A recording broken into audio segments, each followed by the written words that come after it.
ಸ್ನೇಹಿತರೆ, ಮೀಡಿಯಾ ಮಾಸ್ಟರ್ಸ್ಗೆ ಸ್ವಾಗತ ಸುಸ್ವಾಗತ.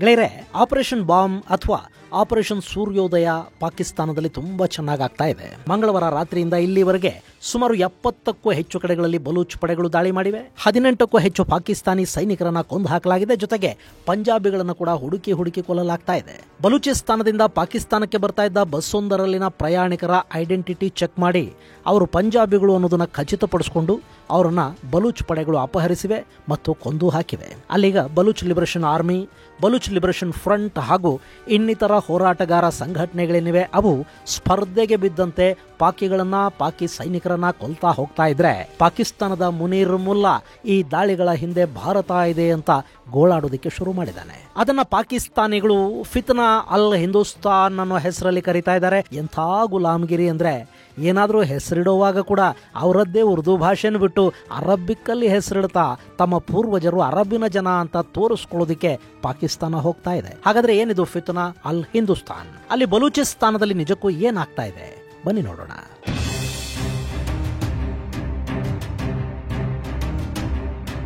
ಗೆಳೆಯರೆ, ನಿಮಗೆ ಬಲೂಚಿಸ್ತಾನದಲ್ಲಿ ಶುರುವಾಗಿರೋ ಆಪರೇಷನ್ ಬಾಂಬ್ ಬಗ್ಗೆ ಸ್ವಲ್ಪ ಹೇಳಿದ್ದೆ. ಇಲ್ಲಿ ಬಾಂಬ್ ಅಂದ್ರೆ ಸೂರ್ಯೋದಯ ಅಥವಾ ಹೊಸ ಬೆಳಗು ಅಂತ ಅರ್ಥ.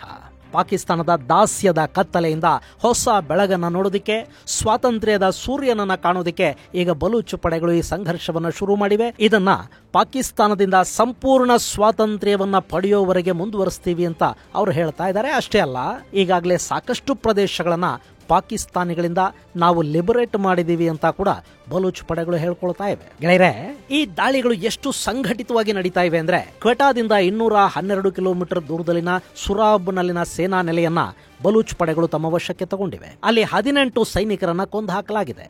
ಅಲ್ಲಿ ಭಯಾನಕ ಸ್ಫೋಟದ ಸದ್ದು ಕೇಳಿಬಂತು. ಆನಂತರ ಸುಮಾರು 1 ಗಂಟೆಗಳ ಕಾಲ ನಿರಂತರವಾಗಿ ಗುಂಡಿನ ಚಕಮಕಿಯ ಶಬ್ದ ಕೇಳಿ ಬರ್ತಾ ಇತ್ತು. ಅದಾದ ಮೇಲೆ ಸ್ವಲ್ಪ ಹೊತ್ತು ಸದ್ದು ಮುಗಿದ ಹಾಗೆ ಆಯ್ತಾದ್ರೂ ಮತ್ತೆ ಗುಂಡಿನ ಸದ್ದು ಆರಂಭ ಆಯಿತು.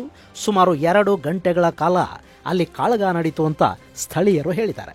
ಹಾಗೆ ಈ ಸುರಾಬ್ ಕ್ಯಾಂಪ್ ಈಗ ಸಂಪೂರ್ಣವಾಗಿ ನಮ್ಮ ವಶದಲ್ಲಿದೆ. ಅಲ್ಲಿದ್ದ 18 ಸೈನಿಕರ ಪೈಕಿ 11 ಮಂದಿಯನ್ನ ಮೊದಲ ಸುತ್ತಿನ ದಾಳಿಯಲ್ಲಿ, ಉಳಿದ 7 ಮಂದಿಯನ್ನ 2ನೇ ಸುತ್ತಿನ ದಾಳಿಯಲ್ಲಿ ಕೊಂದು ಹಾಕಿದೀವಿ. ಅಲ್ಲಿನ ಆಯುಧ ಮತ್ತು ಇನ್ನಿತರ ಎಲ್ಲ ವಸ್ತುಗಳನ್ನ ನಾವು ವಶಪಡಿಸಿಕೊಂಡಿದ್ದೀವಿ ಅಂತ ಬಲೂಚ್ ಲಿಬರೇಷನ್ ಪಡೆಗಳು ಹೇಳ್ಕೊಂಡಿವೆ. ಗೆಳೆಯರೆ, 4-5 ವರ್ಷಗಳ ಹಿಂದೆ ನಮ್ಮ ಕಾಶ್ಮೀರದ ಗಡಿಯಲ್ಲಿನ ಸೇನಾ ಪೋಸ್ಟ್ಗಳ ಮೇಲೆ, ಸೇನಾ ನೆಲೆಗಳ ಮೇಲೆ ಪಾಕಿಸ್ತಾನ ಮೂಲದ ಉಗ್ರರು ದಾಳಿ ಮಾಡ್ತಾ ಇದ್ರು. ಪಾಕಿಸ್ತಾನದಲ್ಲಿ ಕೂತ ISI ಮತ್ತು ಸೇನೆಯ ಹಿರಿಯ ಅಧಿಕಾರಿಗಳು ಆ ಉಗ್ರರಿಗೆ ಎಲ್ಲಿ ಹೇಗೆ ದಾಳಿ ಮಾಡಬೇಕು ಅನ್ನೋ ಬಗ್ಗೆ ನಿರ್ದೇಶನಗಳನ್ನ ಕೊಡ್ತಾ ಇದ್ರು. ಭಾರತದಲ್ಲಿ ದಾಳಿ ಮಾಡಿ ಅಲ್ಲಿಂದ ಪಾಕಿಸ್ತಾನಕ್ಕೆ ಅವರು ಓಡ್ ಹೋಗ್ತಾ ಇದ್ರು. ಅಕಸ್ಮಾತ್ ನಮ್ಮ ಭದ್ರತಾ ಪಡೆಗಳ ಕೈಗೆ ಸಿಕ್ಕಿದ್ರೆ ನಮ್ಮಲ್ಲೇ ಮಣ್ಣು ಕೂಡ ಆಗಿ ಹೋಗ್ತಾ ಇದ್ರು. ಈಗ ಅದೇ ಪಾಕಿಸ್ತಾನದಲ್ಲಿ ಆಗ್ತಾ ಇದೆ. ಆದ್ರೆ ಅದನ್ನ ಮಾಡ್ತಾ ಇರೋರು ಭಯೋತ್ಪಾದಕರಲ್ಲ, ಎಲ್ಲಿಂದಲೋ ಅಲ್ಲಿಗೆ ಹೋದವರು ಅಲ್ಲ. ಅವರ ನೆಲಕ್ಕೆ ಅಕ್ರಮವಾಗಿ ಬಂದು ಅಲ್ಲಿನ ಸ್ಥಳೀಯರನ್ನ ಶೋಷಣೆಗೆ ಗುರಿ ಮಾಡ್ತಾ ಇರೋ ಪಾಕಿಸ್ತಾನದ ವಿರುದ್ಧ ಅಲ್ಲಿ ಬಲೂಚ್ ಹೋರಾಟಗಾರರು ಕಾದಾಡ್ತಾ ಇದ್ದಾರೆ. ತಮ್ಮ ನೆಲವನ್ನ, ತಮ್ಮ ಹಕ್ಕುಗಳನ್ನ ಕಾಪಾಡಿಕೊಳ್ಳೋದಕ್ಕೆ ಹೋರಾಡ್ತಾ ಇದ್ದಾರೆ.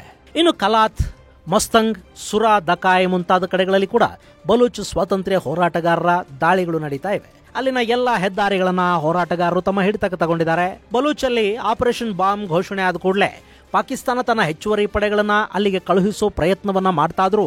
ಆ ಸೈನಿಕರು ಸ್ಥಳಗಳಿಗೆ ತಲುಪೋದಕ್ಕೆ ಕೂಡ ಹೋರಾಟಗಾರರಲ್ಲಿ ಅವಕಾಶವನ್ನ ಕೊಡ್ತಾ ಇಲ್ಲ. ಅಲ್ಲಿ ಸೇನೆಯ ಗಸ್ತು ಡ್ರೋನ್ ಒಂದನ್ನ ಹೊಡೆದು ಹಾಕಿದ್ದಾರೆ. ಪಾಕಿಸ್ತಾನದ ಸೇನೆ ಕಳುಹಿಸಿಕೊಟ್ಟ ಸೇನಾ ಬ್ಯಾಕಪ್ ಮೇಲೆ ಕೂಡ ದಾಳಿಗಳು ನಡೀತಾ ಇವೆ. ಕ್ವೆಟಾದಿಂದ ಬರ್ತಾ ಇದ್ದ 12 ಸೇನಾ ವಾಹನಗಳ ಕ್ಯಾನ್ವಾಯ್ ಮೇಲೆ IED ದಾಳಿ ನಡೆದಿದೆ. ಅದರಲ್ಲಿ 7 ವಾಹನಗಳು ಮತ್ತು ಅದರಲ್ಲಿದ್ದ 11 ಮಂದಿ ಸೈನಿಕರು ಸಾವಿಗೀಡಾಗಿದ್ದಾರೆ.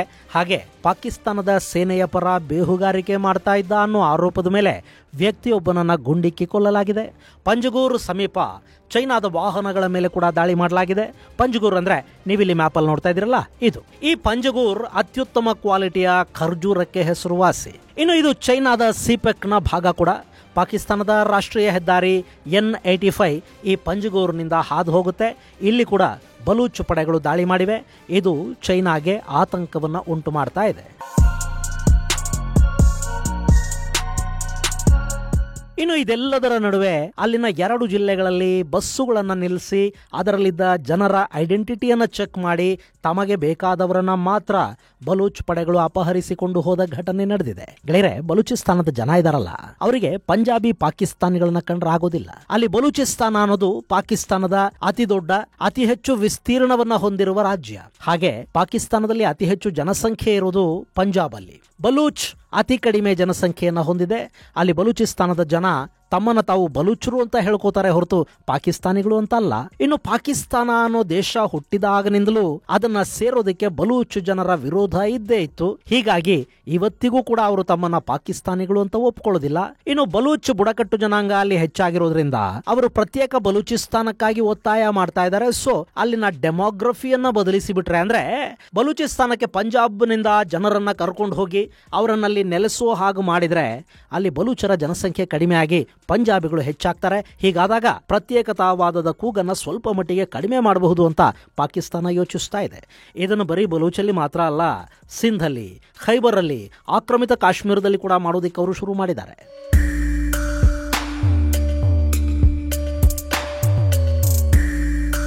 ಗೆಳೆಯರೆ, ಈಗಾಗಲೇ ಸಿಂಧ್ ಪ್ರಾಂತ್ಯ ಇದೆ ನೋಡಿ, ಅಲ್ಲಿ ಸಿಂಧಿಗಳಿಗಿಂತ ಉರ್ದು ಮಾತಾಡೋ ಜನಾನೇ ಹೆಚ್ಚಾಗಿದ್ದಾರೆ. ಅವರೆಲ್ಲ ಮುಹಾಜಿರುಗಳು. ಅಂದ್ರೆ ಭಾರತ ಪಾಕಿಸ್ತಾನ ವಿಭಜನೆಯಾದ ಸಂದರ್ಭದಲ್ಲಿ ಭಾರತದಿಂದ ಪಾಕಿಸ್ತಾನಕ್ಕೆ ಓಡಿ ಹೋದ ಮುಸ್ಲಿಮರಿದ್ರಲ್ಲ, ಅವರಿಗೆ ಸಿಂಧ್ ಭಾಗದಲ್ಲಿ ಆಶ್ರಯವನ್ನ ಕಲ್ಪಿಸೋ ವ್ಯವಸ್ಥೆಯನ್ನ ಮಾಡಲಾಯಿತು. ಅವರನ್ನ ಮುಹಾಜಿರುಗಳು ಅಥವಾ ವಲಸೆ ಬಂದವರು ಅಂತ ಪಾಕಿಸ್ತಾನದಲ್ಲಿ ಕರೆಯೋದಕ್ಕೆ ಶುರು ಮಾಡಿದ್ರು. ಅವರು ಮುಸ್ಲಿಮರಷ್ಟೇ, ಅವರಿಗೆ ಪಾಕಿಸ್ತಾನದ ಯಾವ ಐಡೆಂಟಿಟಿ ಆಗ್ಲಿ, ಅಲ್ಲಿನ ನೆಲ ಸಂಸ್ಕೃತಿಯ ಜೊತೆ ಸಂಬಂಧ ಆಗ್ಲಿ ಇಲ್ಲ.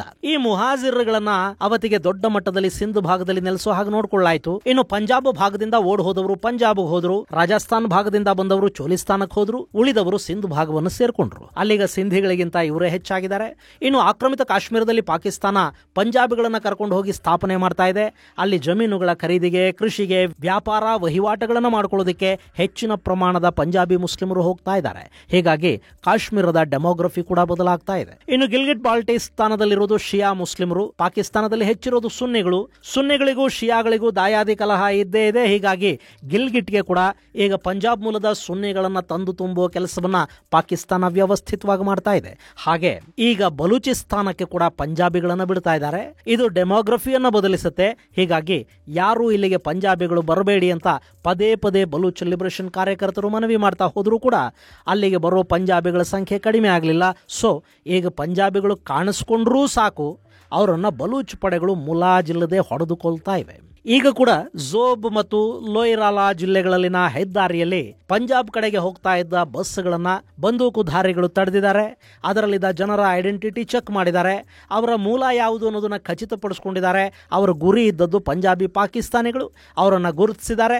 ಅದೇನಲ್ಲಿ ಕಷ್ಟ ಅಲ್ಲ. ನಮ್ಮಲ್ಲಿ ಹೇಗೆ ಆಧಾರ್ ಕಾರ್ಡುಗಳಿವೆಯೋ ಹಾಗೆ ಪಾಕಿಸ್ತಾನದಲ್ಲಿ ಕಂಪ್ಯೂಟರೈಸ್ಡ್ ನ್ಯಾಷನಲ್ ಐಡೆಂಟಿಟಿ ಕಾರ್ಡ್ ವ್ಯವಸ್ಥೆ ಇದೆ. ಅದನ್ನು ನೋಡ್ಬಿಟ್ರೆ ಯಾರು ಎಲ್ಲಿಯವರು ಅನ್ನೋದು ಗೊತ್ತಾಗಿ ಹೋಗುತ್ತೆ. ಹೀಗೆ ಎರಡೂ ಕಡೆಯಲ್ಲೂ ಎರಡೂ ಬಸ್ಸುಗಳಿಂದ ಒಟ್ಟು 10 ಮಂದಿಯನ್ನ ಕೆಳಗಿಳಿಸಿಕೊಳ್ಳಲಾಗಿದೆ. ಆನಂತರ ಅವರನ್ನು ಅಪಹರಿಸಿಕೊಂಡು ಹೋಗಿದ್ದಾರೆ. ಅಲ್ಲಿ ಅವರನ್ನು ಒತ್ತೆಯಾಳುಗಳನ್ನಾಗಿ ಮಾಡಿಕೊಳ್ಳೋದು, ರ್ಯಾನ್ಸಮ್ ಕೇಳೋದು ಇಂಥದ್ದೇನನ್ನು ಅವರು ಮಾಡೋದಕ್ಕೆ ಹೋಗಲಿಲ್ಲ. ಅಪಹರಿಸಿಕೊಂಡು ಹೋದವರ ಪೈಕಿ 9 ಮಂದಿಯನ್ನ ಗುಂಡಿಟ್ಟು ಕೊಂದಿದ್ದಾರೆ. ಇನ್ನೊಬ್ಬ ಏನಾದ ಅನ್ನೋದು ಇನ್ನೂ ಗೊತ್ತಾಗಿಲ್ಲ.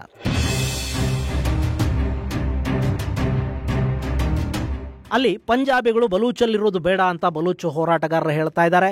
ಆ ಮೂಲಕ ಅಲ್ಲಿನ ಡೆಮೋಗ್ರಫಿಯನ್ನ ಬದಲಿಸುವ ಪಾಕಿಸ್ತಾನದ ಹುನ್ನಾರಕ್ಕೆ ಅವರು ಮದ್ದರಿತಾ ಇದ್ದಾರೆ. ಹೀಗೆ ಪಾಕಿಸ್ತಾನದಲ್ಲಿ ಬಲೂಚ್ ಹೋರಾಟ ಹೆಚ್ಚಾಗ್ತಾ ಹೋಗ್ತಾ ಇದ್ರೆ ಪಾಕಿಸ್ತಾನ ಇದನ್ನ ಫಿತ್ನಾ ಅಲ್ ಹಿಂದೂಸ್ತಾನ್, ಅಂದ್ರೆ ಭಾರತ ಮಾಡ್ತಾ ಇರೋ ದುಷ್ಕೃತ್ಯ, ಮಿಸ್ಚೀಫ್ ಅಂತ ಆರೋಪ ಮಾಡ್ತಾ ಇದೆ. ಇಲ್ಲಿ ಕೂಡ ಫಿತ್ನಾ ಅನ್ನೋ ಅರಬಿಕ್ ಪದವನ್ನು ಪಾಕಿಸ್ತಾನ ಬಳಸುತ್ತೆ. ಅವರಿಗೆ ಎಷ್ಟು ಫಾಲ್ಸ್ ಐಡೆಂಟಿಟಿ ಸಿಂಡ್ರೋಮ್ ಇದೆ ಅಂದ್ರೆ ತಮ್ಮನ್ನ ತಾವು ಅರಬ್ ಮೂಲದವರು ಅಂತ ಬಿಂಬಿಸ್ಕೊಳ್ಳೋದಕ್ಕೆ ಅವರು ಯಾವಾಗಲೂ ಪ್ರಯತ್ನ ಪಡ್ತಾ ಇರ್ತಾರೆ. ಅರಬರು ಅಂದ್ರೆ ಶ್ರೇಷ್ಠ, ಉಳಿದ ಮುಸ್ಲಿಮರು ಮತಾಂತರಗೊಂಡವರು, ಅವರು ಕನಿಷ್ಠ ಅನ್ನೋ ಇನ್ಫೀರಿಯಾರಿಟಿ ಕಾಂಪ್ಲೆಕ್ಸ್ ನ ಭಾಗ ಇದು. ಇದನ್ನ ಭಾರತದ ಫಿತ್ನಾ ಅಂತ ಪಾಕಿಸ್ತಾನ ಹೇಳ್ತಾ ಇದೆ. ಈ ಮೂಲಕ ಭಾರತದ ವಿರುದ್ಧ ಇಸ್ಲಾಮಿಕ್ ದೇಶಗಳ ಬೆಂಬಲವನ್ನ ಗಳಿಸಬಹುದು ಅನ್ನೋ ಭ್ರಮೆ. ಆದ್ರೆ ಅಲ್ಲಿ ಪಾಕಿಗಳ ವಿರುದ್ಧ ಹೋರಾಟ ಮಾಡ್ತಾ ಇರೋದು ಹಿಂದೂಗಳು, ಇಸಾಯಿಗಳು, ಯಹೂದಿಗಳು ಅಲ್ಲ, ಅವರು ಮುಸ್ಲಿಮರೇ. ಪಾಕಿಸ್ತಾನ ಅಲ್ಲಿ ನಿರ್ದಾಕ್ಷಿಣ್ಯವಾಗಿ ಕೊಂದು ಹಾಕ್ತಾ ಇರೋದು ಮುಸಲ್ಮಾನರನ್ನೇ. ಆದರೆ ಗಾಜಾ ದಾಳಿಗಳ ಬಗ್ಗೆ ಕೂಗಾಡೋರು, ಫ್ರೀ ಪ್ಯಾಲೆಸ್ತೀನ್ ಅಂತ ಚೀರಾಡೋರು ಯಾರೂ ಕೂಡ ಬಲೂಚರ ಬಗ್ಗೆ, ಅವರ ಹೋರಾಟದ ಬಗ್ಗೆ ಮಾತಾಡೋದಕ್ಕೆ ಹೋಗೋದಿಲ್ಲ. ಹಕ್ಕುಗಳ ಬಗ್ಗೆ ದನಿ ಎತ್ತೋದಕ್ಕೆ ಕೂಡ ಇಷ್ಟು ಸೆಲೆಕ್ಟಿವ್ ಆಗಿರಬೇಕಾ ಏನೋಪ್ಪ. ಇದು ಗೆಳೆಯರೆ ಬಲೂಚ್ ಹೋರಾಟದ ಕಥೆ. ಮುಂದಿನ ಸಂಚಿಕೆಯಲ್ಲಿ ಮತ್ತಷ್ಟು ವಿಶೇಷಗಳ ಜೊತೆ ಮತ್ತೆ ಭೇಟಿಯಾಗೋಣ. ಅಲ್ಲಿವರೆಗೆ ಜೈ ಹಿಂದ್, ಜೈ ಕರ್ನಾಟಕ.